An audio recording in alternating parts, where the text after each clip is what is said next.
Hello friends, welcome back to Tips and Tech for YouTube Kannada channel. Today I am going to teach you about Introduction to Nursing. It's part 1. Friends, what is introduction? ನಾವು ಯಾವುದೇ ವಿಷಯದ ಬಗ್ಗೆ ಮಾತಾಡಿದರೆ ಅದರ basic ಗೊತ್ತಾದರೆ ಸಾಕು. ಅದರ ವಿಷಯ ಏನಂತ ನಮಗೆ ಗೊತ್ತಾಗ್ಬಿಡುತ್ತೆ. ಬೇಸಿಕ್ ಅಂತಂದ್ರೇ ಇಂಟ್ರೊಡಕ್ಷನ್. ಇದರಲ್ಲಿ ನಾನು ಈ ಚಾಪ್ಟ್ರಲ್ಲಿ ನಿಮ್ಗೆ ನಾನು ಹೇಳೋದೇನೆಂದರೆ what is nursing, what is health, what is nursing ಅಂದರೆ ನರ್ಸಿಂಗ್ ಅಂತಂದರೆ ಏನು, ಆರೋಗ್ಯ ಅಂತಂದರೆ ಏನು, what is illness, what is wellness, what is ethics, what is profession. ಈ ರೀತಿಯಾಗಿ ಇದೆಲ್ಲ ಪಾಯಿಂಟು, ಈಗ ನಾನು ಹೇಳಿದ್ದೆಲ್ಲ point. What is nursing 1, what is health 2, what is illness 3, what is ethics 4, what is profession 5, what is wellness 6, what is health care team 7, what is hospital 8. ಈ ಒಂದು 8 ಅಂಶಗಳ ಬಗ್ಗೆ ಇವತ್ತು ನಾನು ನಿಮಗೆ ಟೀಚ್ ಮಾಡ್ತೀನಿ, ನಿಮಗೆ ಅದರ ಬಗ್ಗೆ ಹೇಳ್ಕೊಡ್ತಾ ಇದ್ದೀನಿ. ಸೊ ನೀವು ಒಂದು ಪೆನ್ನು ಬುಕ್ ತೊಗೊಂಡು ಅದನ್ನು ನೀವು ಬರ್ಕೊಂಡು ಅಭ್ಯಾಸ ಮಾಡಿಕೊಳ್ರಿ. ಮತ್ತು ಇಂಪಾರ್ಟೆಂಟ್ ಯಾವ್ಯಾವ್ದು ಇದೆ ಅಂತಲೂ ನಾನು ನಿಮಗೆ ಹೇಳ್ತೀನಿ. ಫ್ರೆಂಡ್ಸ್, ನಾವು ಫಸ್ಟ್ ನೋಡಿದ್ರೆ ವಾಟ್ ಈಸ್ ನರ್ಸಿಂಗ್. ಫ್ರೆಂಡ್ಸ್, ಇದು ಪಾರ್ಟ್ 1, ಇನ್ನು ಪಾರ್ಟ್ 2 ಬರುತ್ತೆ. ಇವಾಗ ಏನು 8 ಪಾಯಿಂಟ್ಸ್ ನಿಮಗೆ ಹೇಳಿದ್ದೀನಿ, ಇದಿಷ್ಟು ಪಾರ್ಟ್ 1ಅಲ್ಲಿರುತ್ತೆ. ಇನ್ನು ಮುಂದಿನ ಇದ್ರ ಕಂಟಿನ್ಯೂವೇಷನ್ ನೆಕ್ಸ್ಟ್ ಪಾರ್ಟ್ 2ಅಲ್ಲಿ ಬರುತ್ತೆ. ಓಕೆ, ಇದೇ ರೀತಿ ನಾವು ತುಂಬ ಒಂದು ಇನ್ಫಾರ್ಮೇಷನ್ಗಳನ್ನ ಅಂದರೆ ಒಂದು ಚಾಪ್ಟರ್ ವೈಸ್ ನಾವು ನೋಡ್ಕೊಂಡು ಹೋಗೋಣ. ಫ್ರೆಂಡ್ಸ್, ಮೊದಲನೇದಾಗಿ ವಾಟ್ ಈಸ್ ನರ್ಸಿಂಗ್. ನರ್ಸಿಂಗ್ ಅಂತಂದರೆ ಏನು? ನಾವೆಲ್ಲ ನರ್ಸಿಂಗ್ ಮಾಡಬೇಕು ಸರ್, ನಾನು BSc ನರ್ಸಿಂಗ್ ಮಾಡಬೇಕು ಸರ್, ನಾನು GNM ಮಾಡಬೇಕು ಸರ್, ನಾನು BPT ಮಾಡಬೇಕು ಸರ್, ನಾನು ಆ ನರ್ಸಿಂಗ್ ಮಾಡಬೇಕು ಸರ್, ನಾನು ಈ ನರ್ಸಿಂಗ್ ಮಾಡಬೇಕಂತೆಲ್ಲ ಹೇಳ್ತೀರಿ. ಬಟ್ ಏನು ನರ್ಸಿಂಗ್ ಅಂತಂದರೆ ಏನು? ಅದು ಮೇನ್ ಬೇಸಿಕ್, ಅದನ್ನು ನಾವು ತಿಳ್ಕೊಳ್ಳೋಣ. Nursing is a word derived from the Latin word called nutrix. ಅಂದರೆ ನ್ಯೂಟ್ರಿಕ್ಸ್ ಅಥವಾ ನ್ಯೂಟ್ರಿಷಿಯಸ್ ಎಕ್ಸೆಟ್ರಾ. ಇದಕ್ಕೆ ನರ್ಸಿಂಗ್ಗೆ ಲ್ಯಾಟಿನ್ ವರ್ಡಲ್ಲಿ ತುಂಬ ಮೀನಿಂಗ್ ಇದ್ದಾವೆ. ಮೇನಾಗಿ ಇವೆರಡು ಇರ್ತವೆ. ಓಕೆ, ಈ ನರ್ಸಿಂಗ್ ಎಂಬ ಪದ ಒಂದು ಲ್ಯಾಟಿನ್ ಭಾಷೆಯಿಂದ ಬಂದಿದೆ. ಅದು ನ್ಯೂಟ್ರಿಕ್ಸ್ ಅಥವಾ ನ್ಯೂಟ್ರಿಷಿಯಸ್ ಎಂಬ ಒಂದು ಪದದಿಂದ ಇದನ್ನು ವಿಂಗಡಣೆ ಮಾಡಲ್ಪಟ್ಟಿದೆ. ವಾಟ್ ಈಸ್ ಅಂದರೆ ನಾವು ಯಾವ ರೀತಿಯಾಗಿ ನರ್ಸಿಂಗ್ನ ಒಂದು ಲ್ಯಾಟಿನ್ ವರ್ಡಿಂದ ಡಿರೈವ್ಡ್ ಮಾಡಿದ ಮೇಲೆ ಅದರ ಒಂದು ಮೀನಿಂಗ್ ಏನಪ್ಪ ಅಂತಂದರೆ ನ್ಯೂಟ್ರಿಕ್ಸ್ ಅಂದರೆ ನ್ಯೂಟ್ರಿಷಿಯಸ್. ಇದರ ಮೀನಿಂಗ್ ಏನು ಅಂತಂತಂದರೆ ಅದರ meaning nourish to cherish. Sir, ಇದೇನು ಸರ್ ನೀವು ಲ್ಯಾಟಿನ್ ವರ್ಡಲ್ಲಿ ಹೇಳ್ತಿದ್ದೀರಿ? ಎಸ್ ಬ್ರೋ, ಅದು ಲ್ಯಾಟಿನ್ ವರ್ಡ್ ನರ್ಸಿಂಗ್ ಎಂಬುದನ್ನು ಲ್ಯಾಟಿನ್ ಪದದಿಂದ ನರ್ಸಿಂಗ್ ಅಂತೇಳಿ ತೆಗೆದಿದ್ದಾರೆ. ಆ ಒಂದು ನ್ಯೂಟ್ರಿಕ್ಸ್, ಆ ಒಂದು ಪದದ ಅರ್ಥ ಇಂಗ್ಲೀಷ್ನಲ್ಲಿ ಬಂದು Nourish and Cherries. Nourish and Cherries ಅಂತಂದರೆ ಇದೇನು ಸರ್ ತುಂಬ ಡಿಫ್ರೆನ್ಸ್ ಆಗಿದೆ? ಎಸ್, ಬಟ್ ಇನ್ ಕಾಮನ್ ವರ್ಡ್ಸಲ್ಲಿ ಅದರ ನಾವು ಈಸಿಯಾಗಿ ಅರ್ಥ ಮಾಡ್ಕೊಳ್ಳೋದೇನೆಂದರೆ ನರಿಷ್ ಆ್ಯಂಡ್ ಚೆರೀಸ್ ಅಂತಂದರೆ ಪ್ರೊಟೆಕ್ಟ್ ಆ್ಯಂಡ್ ಸಸ್ಟೈನ್. ಮತ್ತು ಸರ್ ಪ್ರೊಟೆಕ್ಟ್ ಆ್ಯಂಡ್ ಸಸ್ಟೈನು ಎಲ್ಲ ಹೇಳ್ತೀರಿ. ಎಸ್, ಅದಕ್ಕೆ ಇದನ್ನು ತುಂಬ ಮುಖ್ಯವಾಗಿ ಕೇಳಿ. ನರ್ಸಿಂಗ್ ಎಂಬುದು ಒಂದು ಲ್ಯಾಟಿನ್ ವರ್ಡ್ ನ್ಯೂಟ್ರಿಯಸ್ ಅಂದರೆ ಒಂದು ಪದದಿಂದ ಬಂದಿದೆ. ಆ ನ್ಯೂಟ್ರಿಯಸ್ ಮೀನಿಂಗು ನರಿಷ್ ಆ್ಯಂಡ್ ಚೆರೀಸ್. ಆ ನರಿಷ್ ಆ್ಯಂಡ್ ಚೆರೀಸ್ ಅಂತಂದರೆ ಏನು ಅಂತಂದರೆ ಪ್ರೊಟೆಕ್ಟ್ ಆ್ಯಂಡ್ ಸಸ್ಟೈನ್ ಅಂತಂದರೆ ನಮ್ಮ ಕನ್ನಡದಲ್ಲಿ ನಮ್ಮನ್ನು ನಾವು ಉಳಿಸ್ಕೋಬೇಕು ಮತ್ತು ರಕ್ಷಿಸಿಕೊಳ್ಳಬೇಕು. ಪ್ರೊಟೆಕ್ಟ್ ಅಂದರೆ ರಕ್ಷಿಸಿಕೊಳ್ಳುವಿಕೆ, ಸಸ್ಟೈನ್ ಅಂದರೆ ಉಳಿಸಿಕೊಳ್ಳುವಿಕೆ. ಅಂದರೆ ಒಂದು ಯಾವುದೇ ರೀತಿಯ ಒಂದು ರೋಗದಿಂದ ಬಳಲ್ತಾ ಇದ್ದರೆ ವ್ಯಕ್ತಿ, ಅವನನ್ನು ಉಳಿಸಲು ನಾವು ಪ್ರಯತ್ನ ಮಾಡಬೇಕು, ಅವನಿಗೆ ನಾವು ಫ್ರೀಡಮ್ ಕೊಡಬೇಕು. ಓಕೆ, ಇದು ನರ್ಸಿಂಗ್ನ ಒಂದು ಮುಖ್ಯ ಆದ್ಯತೆಯಾಗಿರುತ್ತದೆ. ಓಕೆ, ಇವಾಗ ವಾಟ್ ಈಸ್ ನರ್ಸಿಂಗ್. ನರ್ಸಿಂಗ್ ಅಂದರೆ ನರ್ಸಿಂಗ್ NURSING ಈ ಒಂದು ಪದದಲ್ಲಿನೇ ತುಂಬ ಒಂದು ಅರ್ಥ ಇದೆ. ಓಕೆ, ನರ್ಸ್ ಅಂತಂದರೆ ಏನು? ನರ್ಸ್ ಅಂದರೆ ನೊಬಿಲಿಟಿ ಅಂದರೆ ದೀನ ಸ್ವಭಾವ.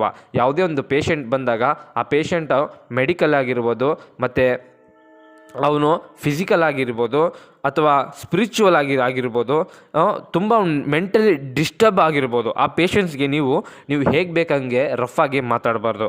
ಬದಲಾಗಿ ನೀವು ಅವನಿಗೆ ದೀನ ಸ್ವಭಾವ ಅಂದರೆ ನೊಬಿಲಿಟಿ ಅಂದರೆ ದೀನ ಸ್ವಭಾವ, ಅವನಿಗೆ ಕುಂದಿರಿಸಿ ಮಾತಾಡಿಸಿ ನಿಮ್ಮ ಒಂದು ವರ್ಕ್ನ ನೀವು ಕರೆಕ್ಟಾಗಿ ಮಾಡೋದು.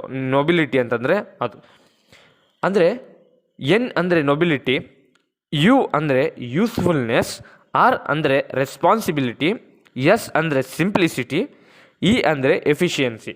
ಓಕೆ, ಯು ಅಂದರೆ ಎನ್ ಅಂದರೆ ಗೊತ್ತಾಯಿತು ನೊಬಿಲಿಟಿ ಅಂತ. ಯು ಅಂತಂದರೆ ಯೂಸ್ಫುಲ್ನೆಸ್. ನೀವು ಯಾವುದೇ ಒಂದು ವ್ಯಕ್ತಿಯನ್ನು ನೀವು ಸಂಪರ್ಕ ಮಾಡಿದಾಗ ಆತನಿಗೆ ನೀವು ಟ್ರೀಟ್ಮೆಂಟ್ ಕೊಡುವಾಗ ನಿಮ್ಮಿಂದ ಆತಗೆ ಬೆನಿಫಿಟ್ ಆಗಬೇಕು, ನೀವು ಅವರಿಗೆ ಯೂಸ್ಫುಲ್ ಆಗಿರಬೇಕು. ಎರಡನೇದಾಗಿ ರೆಸ್ಪಾನ್ಸಿಬಿಲಿಟಿ ಇರಬೇಕು. ಅಂದರೆ ಆ ಒಂದು ಪೇಷಂಟು ಕಂಪ್ಲೀಟಾಗಿ ನಿಮ್ಮ ಒಂದು ರಕ್ಷಣೆಯಲ್ಲಿ ಸುರಕ್ಷಿತವಾಗಿರಬೇಕು. ಮೂರನೇದು ಸಿಂಪ್ಲಿಸಿಟಿ, ಅಂದರೆ ತಗ್ಗಿಸಿಕೊಳ್ಳುವಿಕೆ. ಕೆಲವು ಮೆಂಟಲ್ ಪೇಷಂಟ್ಸ್ಗಳು ಇರ್ತಾರೆ, ನಾನೇ ಜಾಸ್ತಿ ನಾನೇ ಹೆಚ್ಚು ಅಂತಿರ್ತಾರೆ. ಅವ್ರ ಮುಂದೆ ನೀವು ನನಗೆ ಹಂಗಂದಿಬಿಟ್ಟಲ್ಲ, ನಿನಗೆ ಹಂಗಂದಿಬಿಟ್ಟಲ್ಲ ಅಂತೇಳಿ ನೀವು ಯೋಚನೆ ಮಾಡಬಾರ್ದು. ಅಲ್ಲಿ ಬದಲಾಗಿ ಹೌದಾ ಸರ್, ಓಕೆ ನೀವು ಹೇಳಿದ್ದೇ ಕರೆಕ್ಟು, ನಾನು ಹೇಳಿದ್ದೇ ರಾಂಗು ಸರ್, ಆಯ್ತು ಸರ್ ಅಂತ ಒಂದು ದೀನ ಸ್ವಭಾವದಿಂದ ಮಾತಾಡೋದೇ ಸಿಂಪ್ಲಿಸಿಟಿ. ಮೂರನೇದಾಗಿ ಬರೋದು ಎಫಿಷಿಯನ್ಸಿ. ಆ ಒಂದು ರೋಗಿಗೆ, ನಿಮ್ಮ ಬಳಿ ಬರುವ ರೋಗಿಗೆ ಯಾವುದೇ ರೀತಿಯಾದಂಥ ಒಂದು ಕೊರತೆ ಇರಬಾರ್ದು. ಅವನಿಗೆ ಎಲ್ಲ ಒಂದು ನೀಡ್ಸ್ನ ನೀವು ಫುಲ್ಫಿಲ್ ಮಾಡಬೇಕಾಗುತ್ತೆ. ಇಷ್ಟು ನರ್ಸಿಂಗ್ ಬೇಸಿಕ್ ಆಯಿತು. ಇದು ನರ್ಸಿಂಗ್ ಅಂತಂದರೆ ಏನು, ನರ್ಸಿಂಗ್ನ ಫುಲ್ ಫಾರ್ಮ್ ಏನು ಅದನ್ನು ನಾವು ತಿಳ್ಕೊಂಡ್ವಿ. ಅಂದರೆ ಇವಾಗ ಸರ್ ನಾವು ಎಕ್ಸಾಮ್ ಬಂದಾಗ ನಾವೇನು ಬರೀಬೇಕು, ಓಕೆ ಅದಕ್ಕೆ ಆದಂಥ ಸರ್ಟೆನ್ ಡೆಫಿನಿಷನ್ಸ್ ಇರ್ತವೆ, ಡೆಫಿನಿಷನ್ಸ್ಗಳಿರ್ತವೆ. ಅಂದರೆ ಡೆಫಿನಿಷನ್ ಅಂತಂದರೆ ಏನು ಅಂದರೆ ನಾವು ಎಕ್ಸಾಮ್ಗೆ ಪರ್ಟಿಕ್ಯುಲರಾಗಿ ನರ್ಸಿಂಗ್ ಅಂತಂದರೆ ಏನಂದ ನಾವು ತಿಳ್ಕೊಳ್ಳೋದು. ಮೊದಲನೇದಾಗಿ ಇದರಲ್ಲಿ ಟೋಟಲಾಗಿ ತುಂಬ ಡೆಫಿನೇಷನ್ ಬರ್ತವೆ, ಆದರೆ ಮೇನಾಗಿ 3 ಡೆಫಿನೇಷನ್ ತುಂಬ ಇಂಪಾರ್ಟೆಂಟು. ಫಾರ್ BSc ನರ್ಸಿಂಗ್ ಸ್ಟೂಡೆಂಟ್ಸಿಗೆ ಬಂದು ಈ 3 ಡೆಫಿನೇಷನ್ ನೀವು ಕಂಪಲ್ಸರಿ ಕಲಿಬೇಕಾಗುತ್ತೆ. ನೀವು ಉರು ಹೊಡೆಯೋದ್ರಿಂದ ನಿಮಗೆ ಏನು ಲಾಭ ಇರೋದಿಲ್ಲ, ಬಹ್ಯಾಟ್ ಮಾಡೋದ್ರಿಂದ ಏನೂ ಲಾಭ ಇಲ್ಲ. ಇದನ್ನು ನೀವು ಅರ್ಥ ಮಾಡಿ ಕಲ್ತ್ಕೊಂಡ್ರೆ ಸಾಕು. ಓಕೆ, ಫಾರ್ GNM ಯಾವುದಾದ್ರೂ ಒಂದು ಡೆಫಿನೇಷನ್ ಬರೆದ್ರೆ ಸಾಕು. BSc ಆದರೆ 3 ಸಹ ಕಂಪಲ್ಸರಿ ಬರೀಬೇಕು. Okay, definition number 1, according to Harmer and Henderson's in 1966. ಅಂದರೆ ಹ್ಯಾಮರ್ ಆ್ಯಂಡ್ ಹ್ಯಾಂಡರ್ಸನ್ಸ್ ಅವರ ಒಂದು ಡೆಫಿನೇಷನ್ನ ನಾವು ನೋಡೋದಾದರೆ ಏನಿದೆ ಅಂತ, ICN ಇದು ಫುಲ್ ಫಾರ್ಮು ಬರ್ಕೊಳ್ರಿ. According to Harmer and Henderson's 1966 ICN ಅಂತ ಬರೆದು ಬ್ರ್ಯಾಕೆಟಲ್ಲಿ ಇಂಟರ್ನ್ಯಾಷನಲ್ ಕೌನ್ಸಿಲ್ ಆಫ್ ನರ್ಸಿಂಗ್ ಅಂತ ಬರ್ಕೊಳ್ರಿ. ಹ್ಯಾಮರ್ ಮತ್ತು ಹ್ಯಾಂಡರ್ಸನ್ಸ್ ಇಬ್ಬರು 1966 ಈ ಒಂದು ಲಾನ ಅವರು ಜಾರಿಗೆ ತೊಗೊಂಡು ಬಂದರು. ಆದರೆ ಇದನ್ನು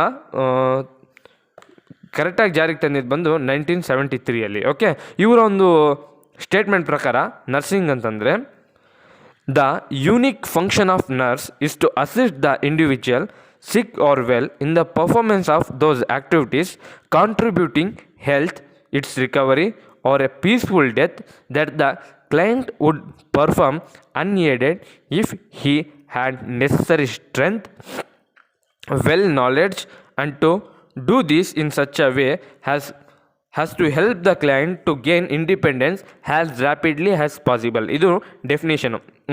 according to Harmer and Henderson's in 1966 in ICN International Council of Nursing ಅಂತ ಬರೆದು ನಾನು ನಿಮ್ಗೆ ಹೇಳಿದ್ನಲ್ಲ, the unique function of the nurse is to assist the individual sick or well in the performance of those activities contributing to health, its recovery or a peaceful death that the client would perform unaided if he had a necessary strength, well knowledge, and to do this in such a way as to help the client to gain independence as rapidly as possible ಅಂತೇಳಿ ನೀವು ಡೆಫಿನೇಷನ್ನ ಬರ್ಕೊಳ್ರಿ. ಇದರೊಂದು explanation ನಾನು ನಿಮಗೆ ಕೊಡ್ತೀನಿ.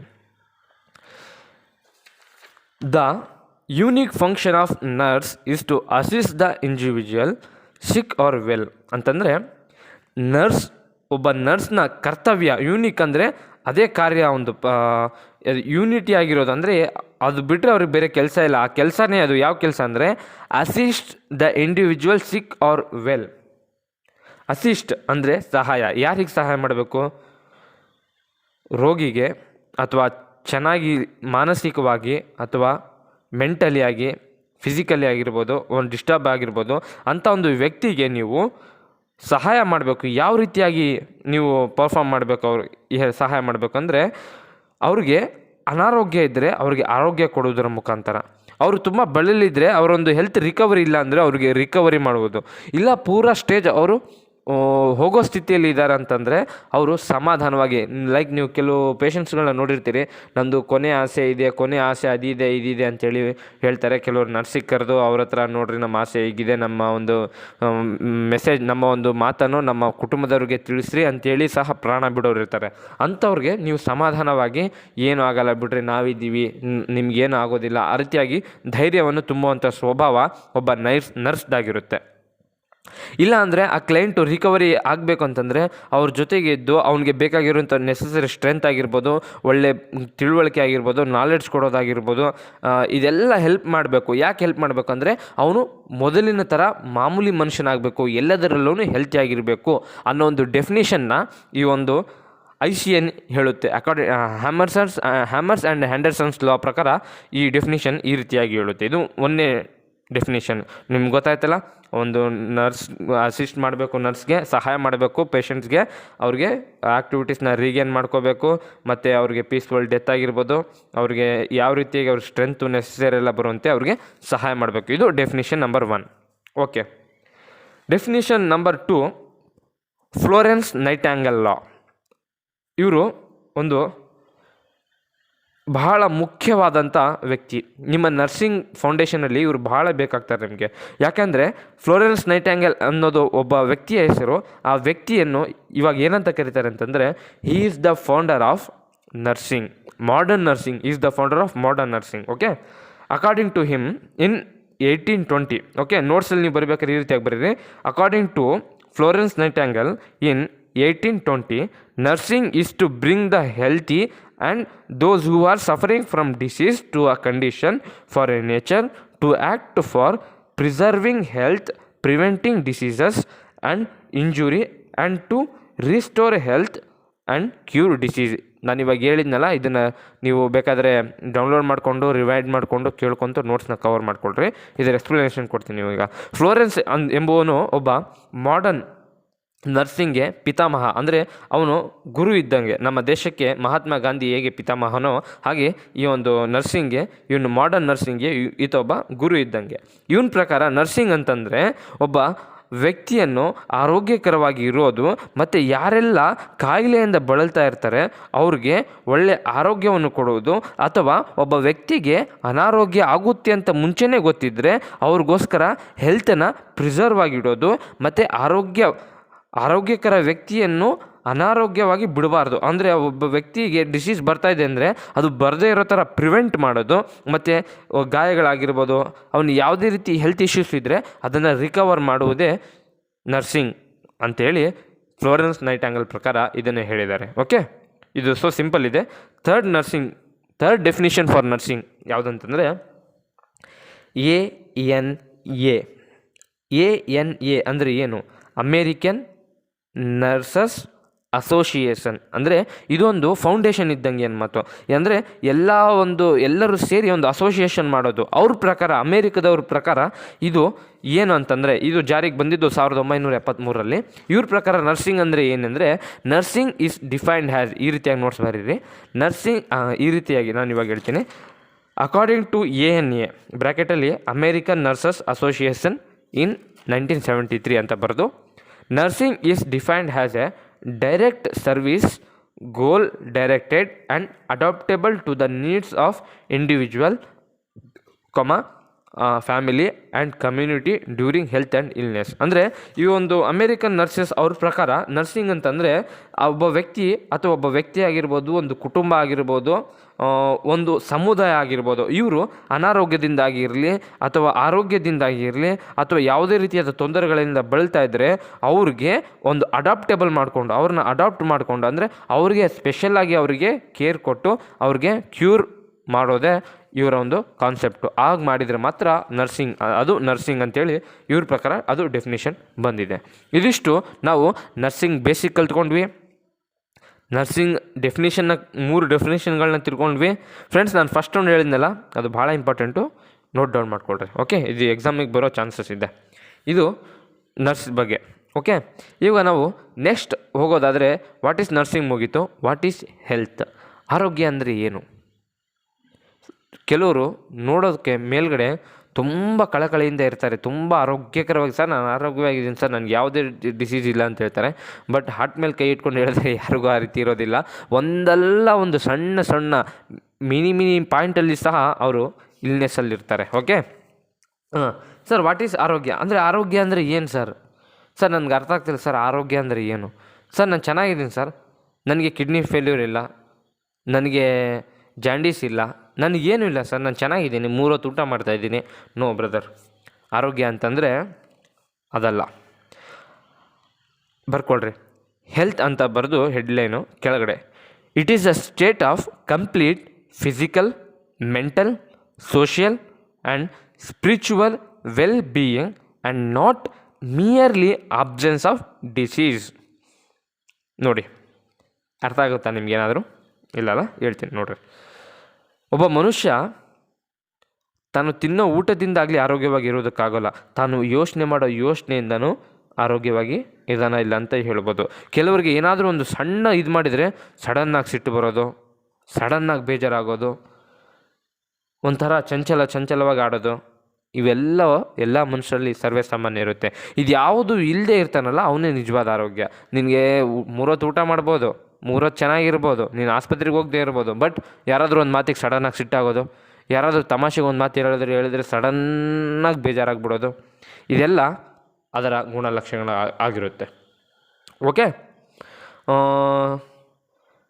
ಆ ವ್ಯಕ್ತಿ physical ಆಗಿರ್ಬೋದು, mental ಆಗಿ ಅಂದರೆ ಸೋಷಿಯಲ್, ಎಲ್ಲರ ಜೊತೆ ಹೊಂದಾಣಿಕೆಯಿಂದಿರುವಾಗ, ಅಥವಾ ತನ್ನಲ್ಲಿ ತಾನಿರುವಾಗ, ಅಥವಾ ಒಂದು ಮಾನಸಿಕವಾಗಿ ಇರ್ಬೋದು, ಅಥವಾ ಸ್ಪಿರಿಚುವಲ್ ಅಂದರೆ ದೈವಿಕ ವಿಚಾರದಲ್ಲಾಗಿರ್ಬೋದು, ಈ ಎಲ್ಲದರಲ್ಲೂ ಆತ ಚೆನ್ನಾಗಿರಬೇಕು ಮತ್ತು ಯಾವುದೇ ಡಿಸೀಸ್ ಇರಬಾರ್ದು ಜೊತೆಗೆ.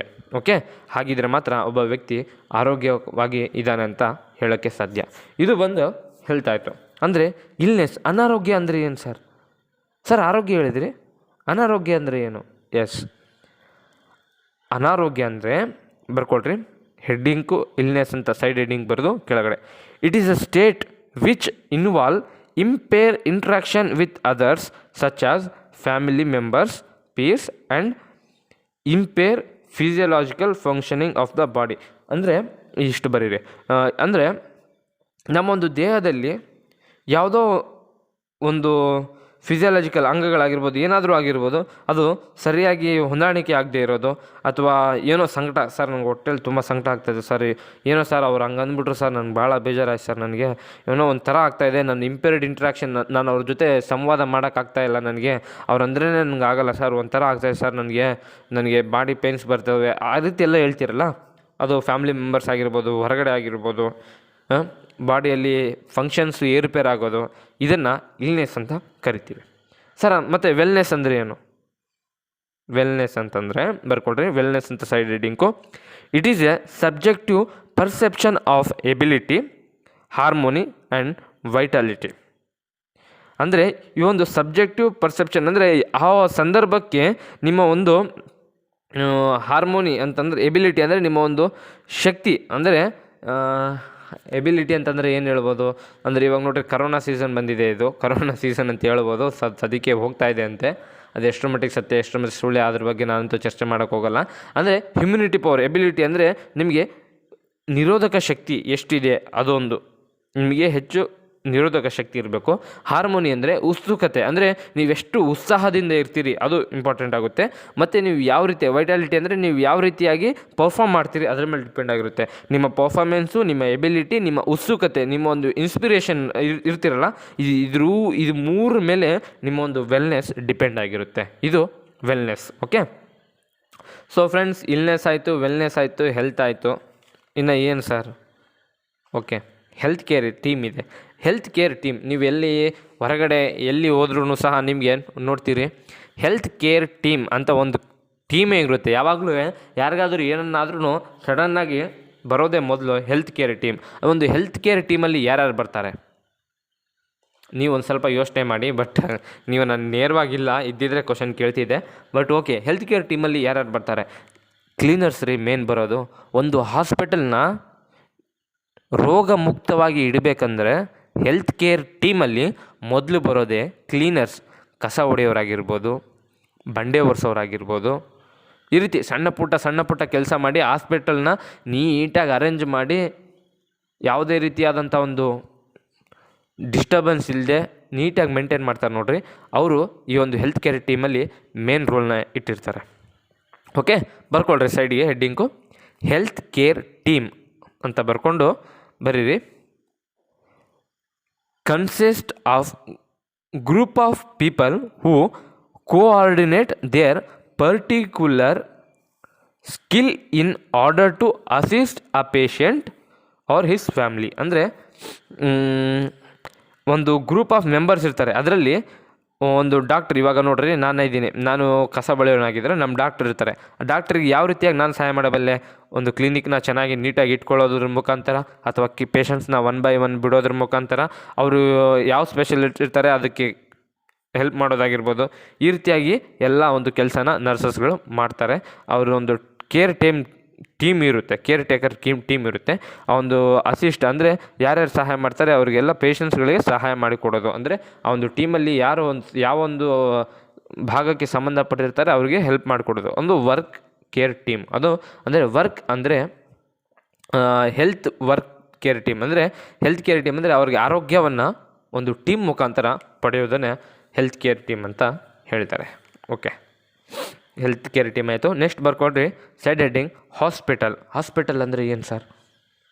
ಅದೇ ಸರ್, ನಾವು ಗಾಯ ಬಿದ್ದಾಗ ಹೋಗ್ತೀವಿ, ಬ್ಯಾಂಡೇಜ್ ಹಾಕ್ತಾರೆ, ಬಂದುಬಿಡ್ತೀವಿ.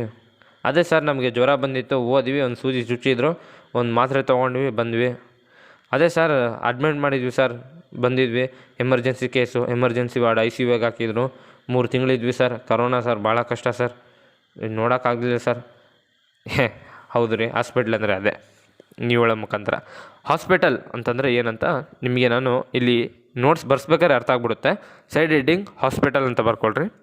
ಮತ್ತು ಬರ್ಕೊಳ್ರಿ ಕೆಳಗಡೆ, hospital is an institution for the cure, care and treatment of the sick and wounded, for the study of disease and for the training of nurses and doctors.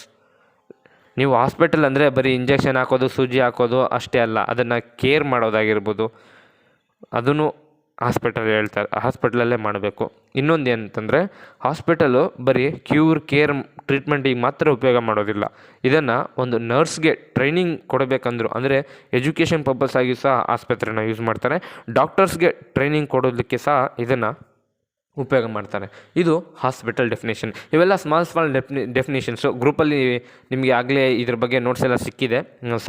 Text book copy ಎಲ್ಲ ಸಿಕ್ಕಿದೆ. But ನನ್ನ ಕಡೆಯಿಂದನೂ ಒಂದು ಇರಲಿ ಅಂತ ಕೊಡ್ತಾಯಿದ್ದೀನಿ. So ಅದರಲ್ಲಿ ನೀವು ಎಷ್ಟು ಝೂಮ್ ಮಾಡಿ ಓದೋಕ್ಕಾಗೋದಿಲ್ಲ, ಯಾಕಂದರೆ ನಾವು ಓದಿರ್ತೀವಿ, ಅದನ್ನೇ ಕೆಲವು ಇಂಪಾರ್ಟೆಂಟ್ ಮಾತ್ರ ನಿಮಗೆ ಹೇಳ್ತಾ ಇರ್ತೀವಿ ಇದರಲ್ಲಿ. ಓಕೆ, ಇದು ಇಷ್ಟು ಹಾಸ್ಪಿಟಲ್ ಆಯಿತು. ಓಕೆ, ಹಾಸ್ಪಿಟಲ್ ಆಯಿತು, ವಾಟ್ಸ್ ಹೆಲ್ತ್ ಆಯಿತು, what's illness, what is wellness ಎಲ್ಲ ಮುಗೀತು. ಸೊ ಫೈನಲಾಗಿ ವಾಟ್ ಈಸ್ ಎಥಿಕ್ಸ್, ಇದು ಮೇನ್. ಎಥಿಕ್ಸ್ ಅಂದರೆ ಏನು?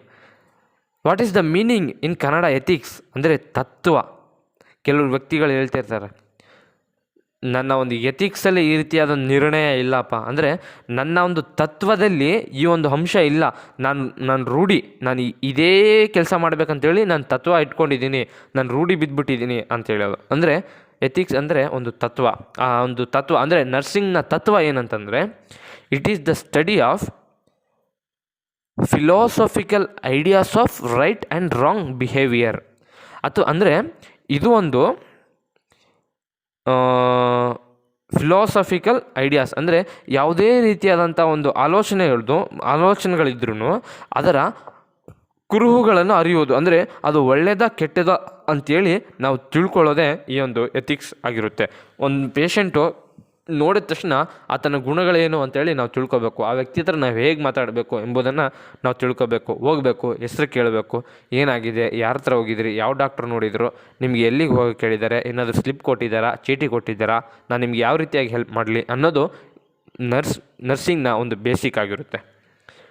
ಓಕೆ, ಇದು ಎಥಿಕ್ಸ್. ಓಕೆ, ಇಲ್ಲಿ ಸೈಡ್ ಎಂಡಿಂಗ್ ಬರೀರಿ, ಪ್ರೊಫೆಷನ್ ಅಂತ ಬರೆದು ಕೆಳಗೆ ಬರ್ಕೊಳ್ರಿ.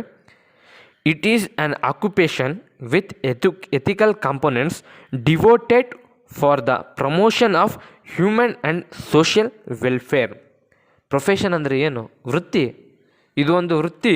ಈ ಒಂದು ವೃತ್ತಿಯಲ್ಲಿ ಅಂದರೆ ಸರ್ ವೃತ್ತಿ ಅಂದರೆ ಏನು ಸರ್? ಕೆಲಸ. ಈ ಒಂದು ಕೆಲಸ ತೊಗೊಂಡು ನಾವು ಏನು ಮಾಡಬೇಕು? ಪ್ರೊಫೆಷನ್ ಅಂದರೆ ನಮ್ಮ ಕೆಲಸ ಸರ್. ಇದು ಕಾಮನ್ ಆಗಿ ವಾಟ್ಸ್ ಯುವರ್ ಪ್ರೊಫೆಷನ್ ಅಂದರೆ I am A doctor, I am A engineer, ನಾನು ಐ ಆಮ್ ಎನ್ ಲಾಯರ್, ಏನೇನೋ ಹೇಳ್ತೀರಿ.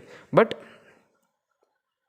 ಅಂಥ ಪ್ರೊಫೆಷನ್ನೇ ಹೌದು, ಆದರೆ ನರ್ಸಿಂಗ್ ಟರ್ಮಿನಾಲಜಿಲಿ ಬೇರೆ. ಅಂದರೆ ಇಟ್ ಈಸ್ ಆಕ್ಯುಪೇಷನ್. ಇದು ಒಂದು ಕೆಲಸ devoted with ethical components. Ethics ಅಂದರೆ ಏನು? Study of right or wrong behaviours. Ethical components ಅಂದರೆ ಒಳ್ಳೆಯದು ಅಥವಾ ಕೆಟ್ಟದ್ದನ್ನು ಕುರಿತು ನಾವು ಒಂದು ರೋಗಿಗೆ ಹೆಲ್ಪ್ ಮಾಡಬೇಕಾದ್ರೆ ಆ ಒಂದು ಹೆಲ್ಪ್ ಆತ ಪಡೆದುಕೊಂಡ ಮೇಲೆ ಅದರಿಂದ ಕಲಿತುಕೊಂಡ ಮೇಲೆ ಇನ್ನೂ ಒಂದು ಮೇಲಂತಸ್ತಿಗೆ ಅಂದರೆ ಒಂದು ಸ್ಟೆಪ್ ಪ್ರಮೋಷನ್ ತಗೊಂಡು ಹೋಗೋದು ಅದು ಸುಮ್ಮನೆ ಅಲ್ಲ.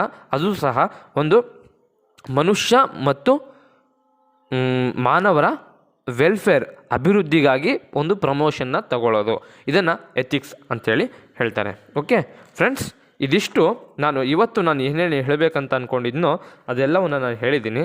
ನಾಳೆಯಿಂದ ಕಾನ್ಸೆಪ್ಟ್ಸ್ ಆಫ್ ನರ್ಸಿಂಗು ಹೇಳಿದರೆ ಈ ಒಂದು ಚಾಪ್ಟ್ರು ಮುಗಿಯುತ್ತೆ ಅಂತ ಅಂದ್ಕೊಂಡಿದ್ದೀನಿ. ಬಟ್ ಇನ್ನೂ ಇದೆ, ನಾನು ಮುಂದೆ ವಿಷಯ ತಿಳಿಸ್ತೀನಿ. ಇದಿಷ್ಟು ಪಾರ್ಟ್ 1. ಓಕೆ, ಇನ್ನು ಪಾರ್ಟ್ 2 ನಿಮಗೆ ನಾನು ತಿಳಿಸ್ತೀನಿ. ಅಲ್ಲಿವರೆಗೂ ನನ್ನ ಚಾನಲ್ಗೆ ಸಬ್ಸ್ಕ್ರೈಬ್ ಆಗಿರಿ ಮತ್ತು ಬೆಲ್ಲೈಕನ್ನ ಒತ್ತಿ. ನಾನು ಯಾವುದೇ ವೀಡಿಯೋ ಬಿಟ್ಟರು ನಿಮಗೆ ಮೊದಲು ನೋಟಿಫಿಕೇಷನ್ ಬರುತ್ತೆ. ಮತ್ತು ಡಿಸ್ಕ್ರಿಪ್ಷನಲ್ಲಿ ಒಂದು ಸರಿ ನೀವು ಡಿಸ್ಕ್ರಿಪ್ಷನ್ ಓಪನ್ ಮಾಡಿ ನೋಡಿರಿ, ನನ್ನ ವಾಟ್ಸಪ್ ಗ್ರೂಪ್ ಇದೆ. ನನ್ನ ವಾಟ್ಸಪ್ ಗ್ರೂಪಲ್ಲಿ ನೀವು ಲಿಂಕಿಂದ ನೀವು ನನ್ನ ಒಂದು ಚಾನಲ್ನ ಒಂದು ವಾಟ್ಸಪ್ ಗ್ರೂಪ್ಗೆ ನೀವು ಜಾಯ್ನ್ ಆಗಿರಿ. ಲಿಮಿಟೆಡ್ ಸೀಟ್ಸ್ ಅಂತೇಳಿ ಗೌರ್ಮೆಂಟ್ ಅವರಾಗಿರ್ಬೋದು, ಪ್ರೈವೇಟ್ ಅವರಾಗಿರ್ಬೋದು ಅನೌನ್ಸ್ ಮಾಡ್ತಾರೆ. ಅದೇ ರೀತಿಯಾಗಿ ವಾಟ್ಸಪ್ ಗ್ರೂಪ್ ಫುಲ್ ಆದಮೇಲೆ ನಿಮಗೆ ಸೀಟ್ ಇರೋದಿಲ್ಲ. ಸೊ ಆದಷ್ಟು ಬೇಗ ಜಾಯ್ನ್ ಆಗಿರಿ. Okay, it is part 1. I will come with you another part 2 ಆದರೂ ಬರ್ತೀನಿ, ಅಥವಾ ಯಾವುದಾದ್ರೂ ಇಂಪಾರ್ಟೆಂಟ್ ನೋಟಿಫಿಕೇಷನ್ಸ್ಗಳಿದ್ರೆ ಅದ್ರ ಮುಖಾಂತರ ಆದರೂ ಬರ್ತೀನಿ. ಅಲ್ಲಿವರೆಗೆ ಬಾಯ್.